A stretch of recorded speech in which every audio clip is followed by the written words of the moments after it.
If the Chinese do have good enough economical gains and okay, I know he's an expert in dogs instead of horses, but like what are these scouts doing right now? Let's focus. Let's not focus on the weird behavior scouts. Let's focus on the weird picks here, because folks, we are back on Frizzy, and to open up this semifinals, PuppyPaw with a standardized roost pick, the most pick sieve on this map. Meanwhile, Kasva goes for the, I believe, second least pick sieve here, only behind the Abbasids. Indeed, Chinese not commonly picked over here because it's already difficult for the players to figure out how to play a brand new map. It's even more difficult when you look at a civilization that has such a depth and complexity as the Chinese. Rus over here obviously will benefit a lot from the amount of wolves accessible throughout the map. You have seen the players picking this civilization so commonly because of that, but also, as we always mention, there's a trade-off to this. You have a lot of hunt, which gives you a lot of bounty, but your hunting cabins are expensive, which makes it much more difficult for you to expand towards these lakes. But it is still desirable, right? Like, you have to remember that the gathering rate on this fish will be better than boar. And then on top of that, one of the nice things about Frizzy and Marshes, and it's why Adney keeps joking he just wanted a map where he could, like, max bounty, is that there is a lot of wood lines everywhere, so you can tend to pay for that hunting cabin back and then beyond over about 4 or 5 minutes. As we've noticed time and time again, a lot of these hunting cabins end up giving 25 gold each per minute. Yeah, I agree with you on this one. Like, Rus is still... There's a reason why it's the most popular and most commonly picked civilization on this map. It offers a lot of diversity, a lot of versatility when it comes to using the Golden Gate. And of course, you can max out the bounty. Speaking of which, looks like PuppyPaw is able to yoink one of the puppies from the back of Kasva's scout. Kaz wasn't paying attention as he's bringing back the rest home. And Puppy should have no issues getting to that 250 bounty. But more importantly, he could easily get himself to 300 if he can yoink one more. Looks like that's gonna be denied by Kasva though. So, nice work by Kasva collecting 5-6 wolves all across the map to limit the amount of bounty accessible for Puppy, and on this map, to limit a player to 250-ish bounty is actually a pretty outstanding performance by the player doing so. In most maps these days, like my statement that I boldly stand by that said yesterday is, you know, most of these high-level players, they've gotten so good at the routes they take that they tend to always get at least 300 bounty.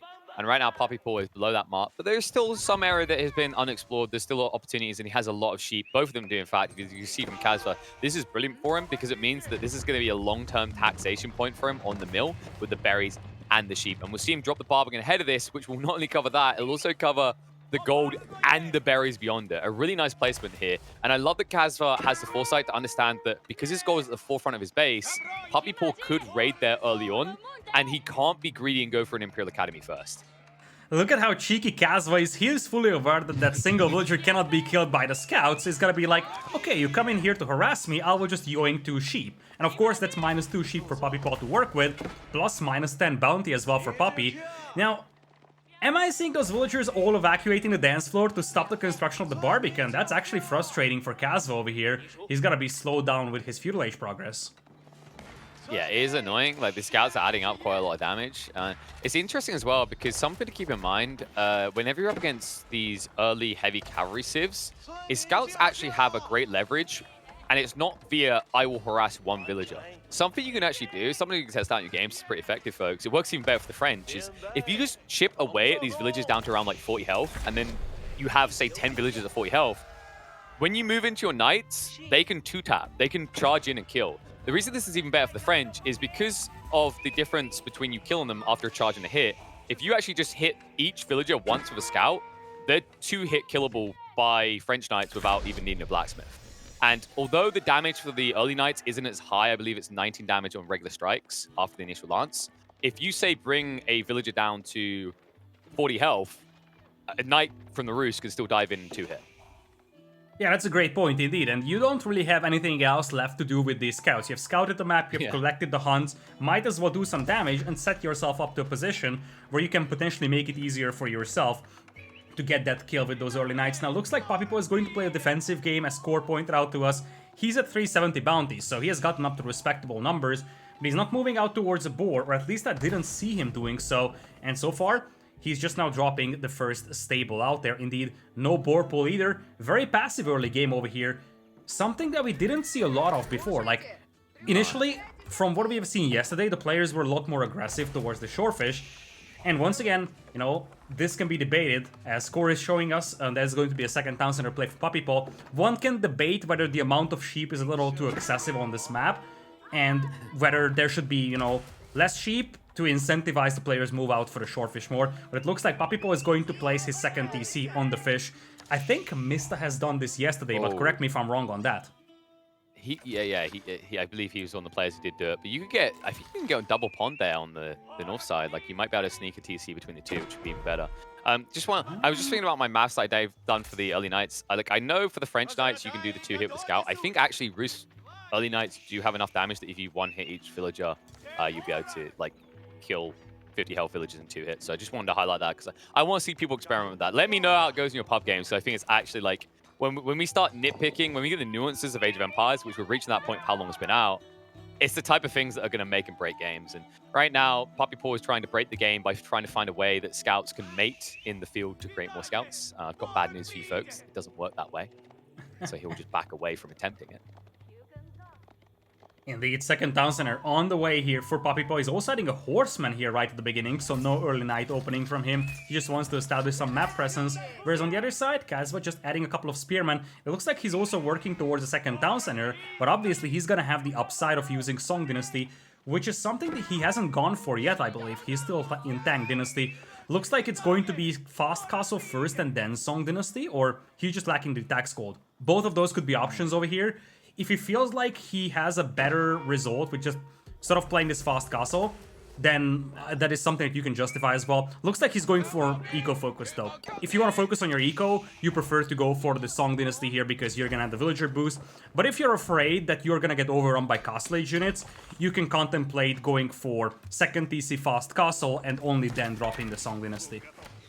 I think in general, getting like in this matchup, getting double Feudal is better because the thing that you might be worried about with Rus players typically is that they're going to try to Feudal rush you, but this is one of the worst matchups to do it in because if you do try to Feudal rush, then a Chinese opponent can be doing this, get Juganu. And if you get Juganu, then you counter out the archers, you counter out spearmen, and if your opponent's going to go for knights, well, you can afford spearmen yourself. So I actually prefer when I'm in a Chinese Rus matchup to just get my Song Dynasty online and then go for the TC in conjunction with it. Because the difference that you see in reaching castle isn't that great, and the options that open up for a Rus player at castle aren't that great against this either, because if you go for horse archers, once again, Juganu win. If you go for knights, like, you're already doing that anyway, so once again, it comes back to that spear situation. Yeah, I agree with you on this one. That type of play with the Chinese is slowly getting outdated. So, like, back in the early Chinese days when this civilization was very commonly picked in tournaments, mostly on maps like Altai and Highview, or not Highview, but Hillandale is where I was going. Yeah. You had a very large diversity of build orders being used. Like, it's still being commonly picked, but as you said, the build orders are a lot more constrained towards this 2 TC Song Dynasty or even 1 TC Song Dynasty type of an approach, if there is a lot of aggression. And that sort of fast castle into Song Dynasty is slowly becoming obsolete because, as you pointed out, it is usually better to just go Song Dynasty first and then delay Castle Age. But Kasva is having a very, very small and tight base over here, not really working out to control the map. And it looks like PuppyPaw is trying to capitalize on that, setting up some towers over here on the gold mine, on the stone, also setting himself up with an army. I like that out of Kasva though, because the Chinese build up outposts faster, and you challenge Kasva in outposts? How dare you? Marches in though to try and punish him for building this up, and it looks like it's going to work, and that's big, because if PuppyPaw gets this up and gets the arrow slits, you can't get gold. You're stuck with only taxation. Now, the good news, at least for Kasva fans, is he has got the Imperial Academy, and he has got a lot of sheep on that mill, so he will have a lot of tax reserves, but he will have to address this soon. Yeah, and tax, like, that is going to be a decent source of gold, but it's not going to be enough to just boost you to Castle Age, or at least not short term. Tower, though, going up here for PuppyPaw. Just insufficient firepower out there from Kasva to deal with that village. It actually got very close. But not a tower. It's a 2000 HP structure by PuppyPaw, which is gonna have arrow slits. And once you get to Castle Age, you can also get the Springgold emplacement on it. So you're going to have arrow slits and Springgold on that tower as well. That's going to be massive, especially because the arrow slits upgrade. Right now there's a bug with the wooden fortresses that it also increases the range of the Springgold emplacement. So that is essentially a gold mine being denied. And as we discussed this, now Kasva is hard stuck in Feudal Age, and he's also hard stuck inside his base. So yes, he has a ton of sheep to work with, but it is still a finite amount of resources left inside his base, Whereas for PuppyPaw, he's got all the map control, all the shorefish to work with. And Kasva, he's in a tough spot over here because he is literally cornered in this game. Yeah, you mentioned that spring-old arrow slits interaction. You call it a bug. Yeah, I like to think more positively here. Is it a bug, or is it like, are people typing that word just mistyping? Because the F and the G are very close to each other on the keyboard. I mean, whether it's a bug or a feature, you can contemplate it for every single thing in this game that people complain about, right? Hey man, like from a dirt background, there are bugs we've had over the years and the small indie company memes. I'm willing to say maybe it's just a buff. It's a feature. It's intended. I mean, it's quite funny. Like actually, you think about it, because I believe the Wooden Fortress. I'm pretty sure the Roost are the only civ in the game that can actually build multiple emplacements on their outposts. But understandably so when you consider it costs almost double the price of everyone else's. Yeah, that's exactly it. Well, it's technically a fortress, not even a tower, so you can even justify it. It's like, I assume that the design idea behind this one, right at the beginning of the game design, like back in, you know, the alpha days, or even before that, was that it's like a mini castle. Like, I actually wonder, like, this is a crazy idea, but imagine how Rus would play out if they didn't have access to keeps and all they could do is just build these sort of intermediate fortifications, like, let's say, these wooden fortresses. But instead we're going in a different direction. We're going in a direction on the PUP where, as you probably heard already, the Rus will have access to stone walls once they build the Spaska Tower. Debated decision, something that most people don't agree with, but, well, what can we do? They had to do something. Like, Spaskaya Tower needed a drastic overhaul. It's like, I agree, but it was the worst way to buff that building. Well, the crazy part, though, is, like, how have we not changed Kremlin at all? I'd say Kremlin is even worse than Spaskaya Tower for comparatives right now. Like, when do you ever see someone build Kremlins? And honestly, like, changing the Kremlin is probably easier than changing the Spaskaya Tower, because for the Spaskaya Tower, you need a complete rework. Whereas for the Kremlin, you can just say, okay, let's make it an Omega wooden fortress, which gives you more wood. So you wouldn't place your tower on the wood line to boost your lumberjacking. You would place your Kremlin there for even more wood to work with. Like, that could be a way to solve that, right? But for the Spaskaya Tower, like, when the entire concept of the building is that this is a castle that gets all upgrades for free, or all weapon emplacements for free, that's a bad sign, because that is, you know, something that's completely useless in the current state of the game. Look, let's just agree that let's just make Kremlin a TC and a 4-in-1. I mean, let's be real here. With a Golden Gate, you basically get what you need for a TC in the blink of an eye anyway, so it doesn't change much. Anyway, let's focus. Let's focus on the game, because it is starting to stack up to the assault point. PuppyPaw now getting into siege engineering is building up into the Rams, and that's 50 archers in the field. And I was talking about this earlier, like Kasva needs to Juke Noob, but because he got blocked on his gold, it's hard to afford them. And the thing is that initially I thought PuppyPaw was going to play 2TC into Fast Castle, which is the common way of playing Rus on open maps, but instead you're seeing something different. Like, PuppyPaw is essentially using a dual TC boar style build. That's the idea behind the boar builds as well. You move out for the boar, you get a ton of food to work with, you also have a lot of wood because of the natural bonuses of the civilization that you have, and then you turn that into a huge clump of archers to go for a Feudal Age rampush. The only difference here is that PuppyPaw, instead of using a boar, he's using shorefish, but everything else is very reminiscent of those Feudal Age Rus boar pushes. Yeah, and it's because the base is so easily accessible. It's just a stealth forest between you. And we've seen a lot of high-level players like try to block out control there via scouts or via towers. But in this situation, like PuppyPaw was the only one playing around that. Like Kasva played your predictable Chinese. He stayed in his base like a good boy and he didn't come out. And now when he does come out, like, if he chooses to commit to torch these down, it's gonna have a high price on it. And although your Civ does like to tax, how do you feel about being blood taxed? Yeah, that's gonna be a lot of tax that you have to pay, and it is going to be paid in the lives of those soldiers. Though you do have a respectable amount of horsemen and Chukanu over here, so wait a minute. 65 archers. Oh, wait, 65 archers though. That's a lot. There's no front line for PuppyPaw though. That he has to be very careful. He starts stepping back constantly because he has barely any cavalry to hold this back. And now, as he thins out the line, he's gonna get value because the Juke Noob targeting out the Knights is not a good trade. Rams are just AFK because if they bait fire from attack clicks, it's good. And even if you kill them off, if he kills 3 horsemen in return, it's a good trade for PuppyPaw because that's a 360 resource exchange for 300 in return. And right now, he's getting that damn good bargain. Retreats away. Kasva just trying to get back into his base, but there's still 1 ram in the field, a lot of idle eco because he has no food left, and this is the worst case scenario for Kasva. Yeah, he already has to transition to farms, which is not something that you like to see. And now the Knights are making it onto the battlefield, so the front line is slowly being built up. And PuppyPaw, he knows about Kasva being constrained on resources. There is just no way that Kasva can secure those pawns of fish because PuppyPaw already has cavalry there. Horsemen just melt into those archers, and we've reached a point where the horsemen don't counter the archers. The mass of those archers is just so huge that you can one-shot horsemen, always micro back. The only thing that could save Kasva over here would be Nest of Bees, I would think, or maybe Palace Guards. But for that, he needs Castle Age, which seems impossible for him to reach. You remember when we were like, oh, he's got 50 archers. Like, is the number going to get... No, the archer ball just keeps going up. It's up to 72 now.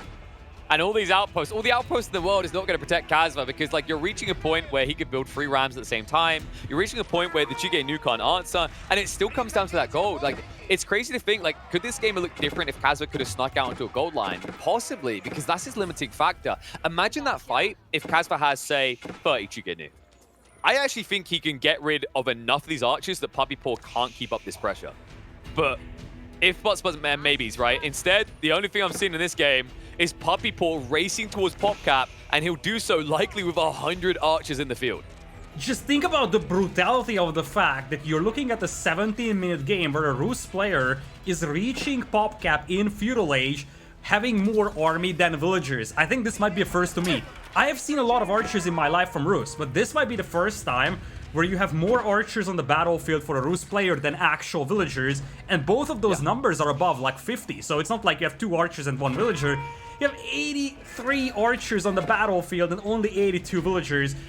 Kasva's villager count, on the other hand, though, starting to plummet. He actually has way less villagers than what you would expect from a 2TC Song Dynasty player at this stage. Oh my god, like PuppyPaw, like he's maybe over-calibrated. He needs to slow down to get wood for the rams. Like look, they're so eager to actually be productive in this army. It's like, I want to help build the ram, I want to help build the ram. Like 87 archers all trying to clamber over each other to build one bloody ram. And one ram is all he needs because he realizes that he doesn't need to deep dive the base and risk losing them. If he just blocks out any expansions and blocks out Kasva's recovery on gold or fishing, Kasva has incredibly limited space. Even if he switches into farms, his whole eco won't have room to work. Yeah, that's exactly it. I mean, we're reaching a point with 92 archers on the battlefield for PuppyPaw where he doesn't even need rams. Like, seriously, having this many archers, you can take down towers with them even without the support of the rams because, yeah, sure thing you just do 1 damage per arrow, but think about it for a second. You fire, I think, archers fire with 1.5 second attack delay. So every 1.5 seconds, you do like 90 damage to a tower. That's a lot when you have that many archers. It's something I've highlighted before. Like, if you can actually get to a death ball with Chige Nu, they're good siege. They're more impressive than rams because, like, the comparison, like, they do 3 times the amount of damage that archers do to towers. But the issue with Chige Nu is they're outnumbered and they're not attacking towers. They're attacking fleshies, and there's a lot more fleshies in PuppyPaw's army, and now there's going to be a lot more rams. And the concerning thing for Kasva, as weird as it sounds like, the concern for him is not even the fact that he's facing 86 archers. The concerning fact is that PuppyPaw is pop-capped, so he can no longer spend his resources on army, which means that the only thing PuppyPaw can do with his resources is going to Castle, start picking up relics and get those upgrades in, which pushes Kasva into an even deeper hole. He's at 71 total population against a player that has 88 archers, and we haven't mentioned the 14 knights or the 100 villagers that PuppyPaw possesses. There just seems to be no way back into this one for Kasva. And this is going to be, this is the siege of the gate, the main gate. Once this falls, the flooding of troops emerges.